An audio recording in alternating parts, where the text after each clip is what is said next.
need to throw the ball more if they want to repeat, which they do. I checked.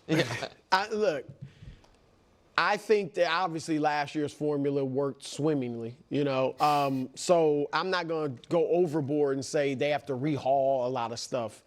But I don't think you want I don't even know that it's possible for Saquon to run 345 times again in this season. He had the most yards of any player ever, right?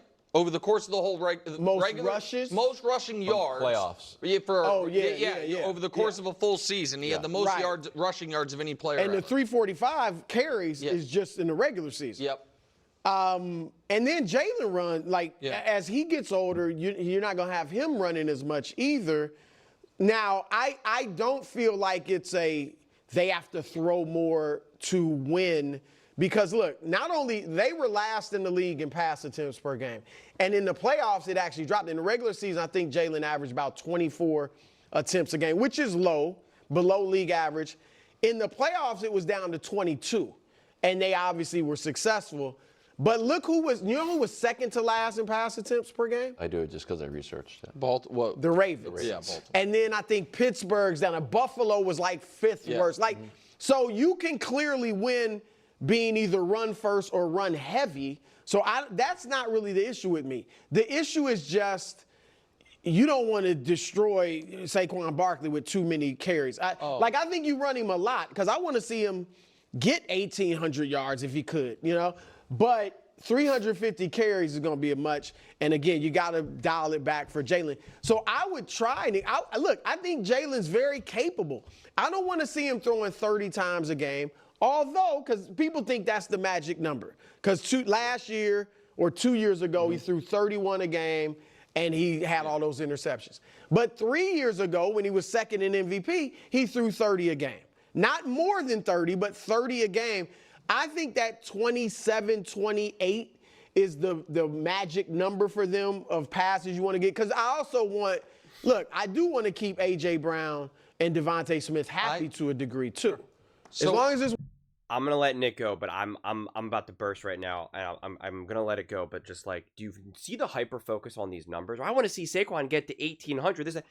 It's about winning these football games. It's we want 27, not 30. 24 is too low. 27, 28, that's good.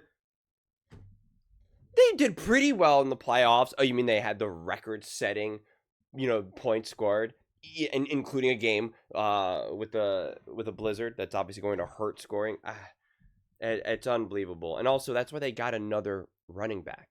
That's why they got the quad father. So, they're already factoring a lot of these things into it. But, oh, gosh, this is going to be a conversation again. It's working. Yeah, so I'm looking at this totally different than you guys, than you, and I'm not sure how you're looking at it. I don't think it's going to be a choice. I think they are going to have to. And this is, I said on the show a couple weeks ago, for the Eagles to repeat, their offense will have to be better. And that got aggregated in Philadelphia like I was taking a shot at their offense last year. It's not what it was. It's that I do not think it is realistic to think they are going to, in consecutive years, have the best defense in football, in consecutive years have the best running game in football. These were their numbers last year. You know what I mean? Kind of first, great defense, historically great offense, and they weren't good they weren't prolific passing the ball. So I'm not trying to, I know Wilds, you've been radicalized on this. That's the defense. No, that's over. No. So the opponent, the top three lines are defense, the bottom three lines are offense. So you don't think they're, whether it's best or third best, it can be up there. I think the rush offense will be excellent. I don't think they're going to have a 2,000-yard rusher. You know what I mean? So I think if Saquon's year last year was an A triple plus, let's just slate him in for a regular A.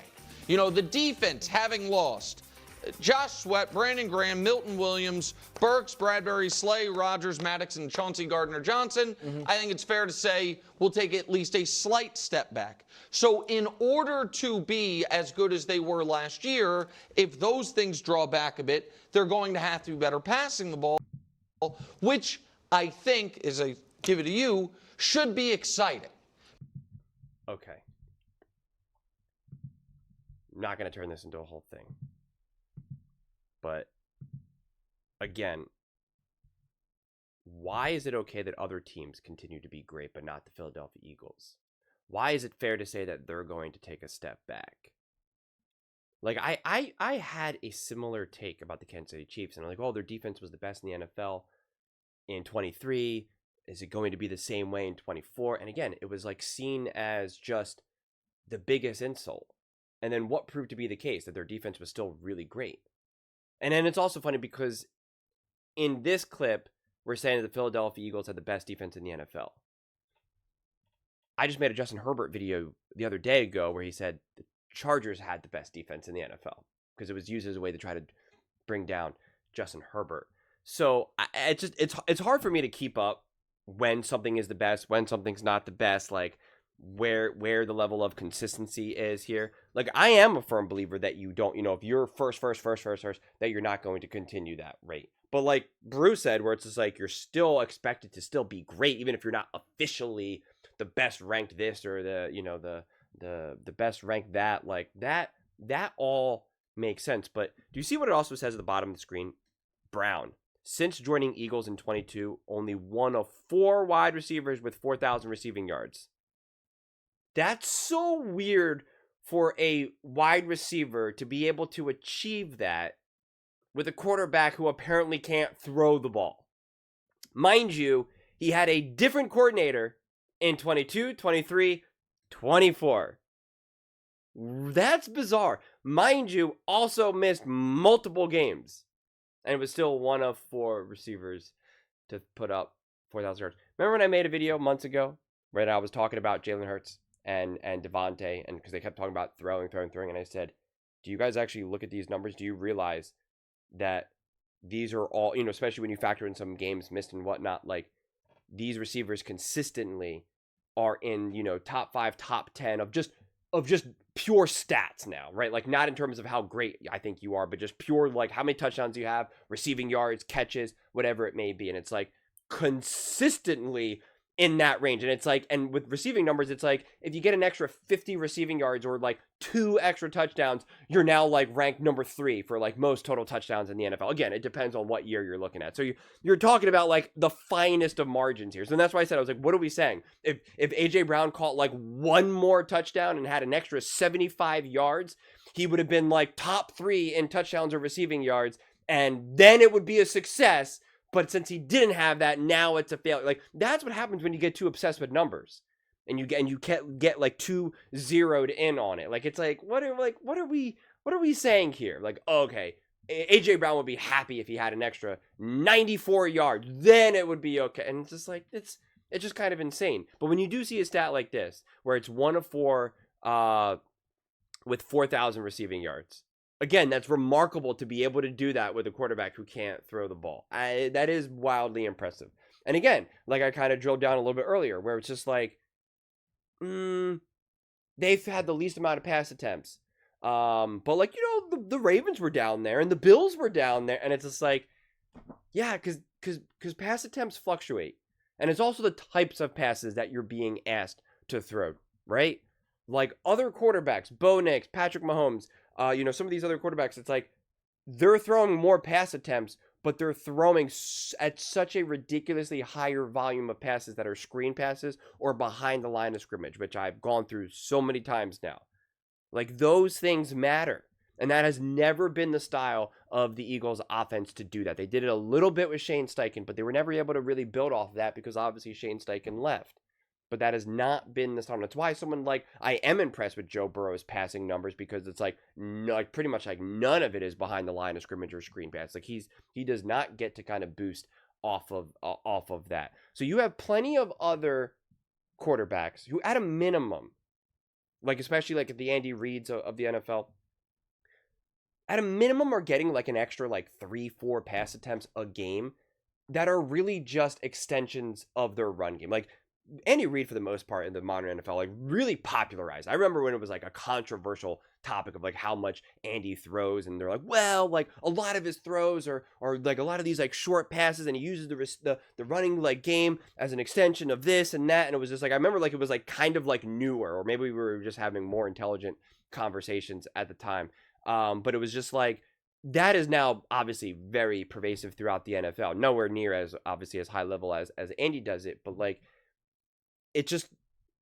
again, when you're looking at some of these numbers, it's like that's not how the Eagles run their offense and utilize their run game, especially because they're so heavy on like an RPO style offense, that you could factor in a more traditionally run offense or like an Andy Reid style offense. Jalen Hurts would still throw essentially the exact same way that he does, but you could add an extra like 3 or 4 or 5 throws a game that are just like these quick schemed, just either behind the line of scrimmage, right at the line of scrimmage, a quick 1 yard, like just these quick boom, boom, boom. And it's just like, that does not signal to me a prolific passing game. That does not signal to me like, oh, that is a quarterback that is doing something special. Patrick Mahomes is an incredibly gifted passer. When he throws the ball like 4 yards, when he immediately calls hike and throws the ball immediately, right? Just an immediate, like, where you're going before you even break out of the huddle. Like, it's just like, it's a quick scheme throw, right? It's just like, that's not impressive to me. And even though that enhances the overall numbers at the bottom line, it's just like, okay, great. Every quarterback can do that. And it's something that obviously Andy Reid wants to do and does a lot, and that's how he builds and runs his offense. It's not how the Eagles have run it. Now, listen, I'll take an Andy Reid style offense over anyone's offense. So I'm not necessarily saying that one is better or not, but I'm just trying to, really magnify that it's just not how the Eagles have done it. And so it's just like, that's why it's like, I don't want to hear about some of these pass attempts or kind of like how good or not good the passing offense has been or not been, right? Like, that's the conversation that I'm just like, I'm growing tired of. And like I said, like, I've already gone through all those numbers and did that. And so I'm not going to kind of keep repeating that. But I think the offense will evolve as it needs to, right? And this offense, to try to predict exactly what's going to happen, I just think that's kind of absurd, because the Eagles have proven that they could win every single way they need to. An ugly, low-scoring game, they got it. A shootout, they got it. A game where Saquon Barkley is rushing for over 200 yards, got it. A game where Saquon Barkley is rushing for only 50 yards, got it. Like, they showed that they could win every single way. Every single way. Some of these other teams did not show that. Lamar Jackson and the Baltimore Ravens absolutely undeniably struggled when Derrick Henry could not get going. When there was games that Derrick Henry was not rushing for over 100. Not to say that Lamar Jackson can't win. This isn't an insult on Lamar Jackson. This is more about the Baltimore Ravens, but they were not as great. They could not get it done. They would lose more games than if you compared it to the Eagles when Saquon Barkley did not get going. There was an absolute cutoff point for that. But we have real world examples of this, aka the Super Bowl, not to mention multiple regular season games as well. And there's other games where someone like a Saquon Barkley was not getting going at all, but then it wasn't until like the fourth quarter or midway through the third quarter that he kind of broke free. Then he would break off for like a 60-yard run. And then now his bottom line number is like, hey, he rushed for 135 yards. And it's like, yeah, but like they could not get him going for those first 3 quarters like at all. And so it was like there was so much more of a reliance on Jalen Hurts being Jalen Hurts, or just the other pieces involved. That's why you really do have to not only watch the games, but you have to also get comfortable with how the games are unfolding. And not just the individual plays, the individual highlights. Like, those are all great too and important, but like really understanding like, how is this game unfolding? What was the difference between the first quarter and the second quarter and the third quarter? Like how is this all unfolding? And you lose it. You lose it to when you don't remember, because we can't remember everything. You lose it when you're just looking at stats, and you lose it even when you just look at highlights. Right? I mean, like, even if you just watch the extended highlights of the Super Bowl for the Eagles against the Kansas City Chiefs, it's great. You recommend it. You lose sight of like, oh yeah, they really couldn't get Saquon going there. You just like you lose the understanding of like, yeah, there was a lot of times that like the run game just you never had confidence in it. When you were watching that game unfold, you never had confidence that like, all right, this run game's going to go. And then at that point, you're kind of like, are they going to abandon the run? Are they going to stick with it? Like, those were some of the thoughts that you're thinking, at least, specifically offensively. And so you lose that. And you lose that especially when you're trying to figure out, how did 22 unfold? How did 23 unfold? It's like, I don't remember exactly. I don't remember week 7 of 2022. I have zero idea. I could look at the box score. I could look at all this stuff. I got no idea, man. I really don't. It's impossible. I wish I could remember it all, but I can't. And so it's just like how this season will unfold. You know, it is a different offensive coordinator, but they're not going to change things just for the sake of changing. The Eagles were great, and I would argue the best in the NFL at allowing the game to dictate how they needed to play. I think they did that better than any other team. A lot of these other teams, you could see that they had their plan, and they were sticking to it, and that's what they were going for. The 49ers did this a lot, and that is why someone like a Shanahan does deserve a little bit of criticism. Because I saw that in many games. The Packers did this. Saw that in many games. The Lions famously do this. It's like they got their game plan. This is what they want to do, and this is what they're going to do. And it's just like, whoa, let the game kind of dictate some of this right now. It's a low-scoring game. It's kind of weird, kind of ugly. Just bizarre stuff's happening. Just be smart. Just be smart. And, you know, some teams do it, some teams don't. And the Chiefs have always been great at that as well. But it kind of felt like the Chiefs were a little bit more like, they felt like they were less in control of that, but they were still obviously very flexible and you know, allowed the game to come to them. And it's not a surprise that both these teams then, the two best teams at doing that, got to the Super Bowl. You know, like it's not a surprise to me in any stretch of the imagination. But the Vikings weren't like that. You know, I can't think of other teams right off the top of my head right now, but it's just like, you got to be flexible, and that is clearly what the Eagles proved. And yeah, a lot of it did start with the defense. They would allow the defense to dictate how we're going to run our offense. Oh, our defense is absolutely stopping this offense. Great. We're just going to be smart. We're just going to be conservative. We're going to run the ball a lot. We're going to eat the clock. We're just going to move the chains, score some touchdowns, kick some field goals whenever it feels fit. Yeah, that's it. We're not trying to do anything. We're not trying to put on a light show. Like, that's what's funny. Because I just did another clip where they were talking about the Kansas City Chiefs and the light show, and it's like, there's no feeling of needing a light show. It's just like, yeah. Like, Jalen Hurts was so awesome when he gave that answer. When they're like, are you going to change the way you play, this, that? And he was just like, in essence, he was just kind of like, why? Like, why do I got to do anything, man? Like, I really am just here to win. You guys are going to have your conversations, and you're going to debate all this type of stuff. Like, I actually do think these players, a lot of times, like, do care. They both care and they don't, right? In terms of where they're ranked. Like, of course, Patrick Mahomes wants to retire as the best of all time, the greatest of all time. So does Josh Allen, Lamar Jackson. Like, they all want to be great. And I don't blame them for it. But I do think it's kind of different levels, and you care at different times. When Patrick Mahomes in week 7 is playing, I don't know how much he's really being like, I got to prove that I'm the best quarterback in the NFL, right? Like, I don't think that's necessarily, you know, weighing on him. Or, you know, when he's hanging out with his kids and his wife, he's like, oh, gosh, people are talking about me only being the 3rd best quarterback, you know? I got to get back to the top. I don't think that, you know, it's obviously like that. But then you have kind of the other side of the spectrum where I think there's some people who just truly do not care. And I really, really believe that someone like Jalen Hurts, to his core, genuinely does not care. Like, it's just kind of like, I don't know, man. And I think part of it is because of his upbringing, how he approaches life, his faith, you know, his religion. I mean, like, even when him and Saquon were talking about, where he's like, do you ever have any fear or whatever? And he's like, no. And then, you know, he said something about God. It doesn't matter what your own personal belief system is. It's just like, it's just what he clearly embodies. And I love that. And so notice how the Chiefs are talking about a light show, right? But the Eagles, the media is trying to force a light show. They're trying to force a specific way this Philadelphia Eagles team should play. Whereas this team will play as they need to play. That is the fundamental difference. The Eagles, every single game they played last year, and I would argue for the last 3 years, not once did they ever try to prove a point to anyone. Not once.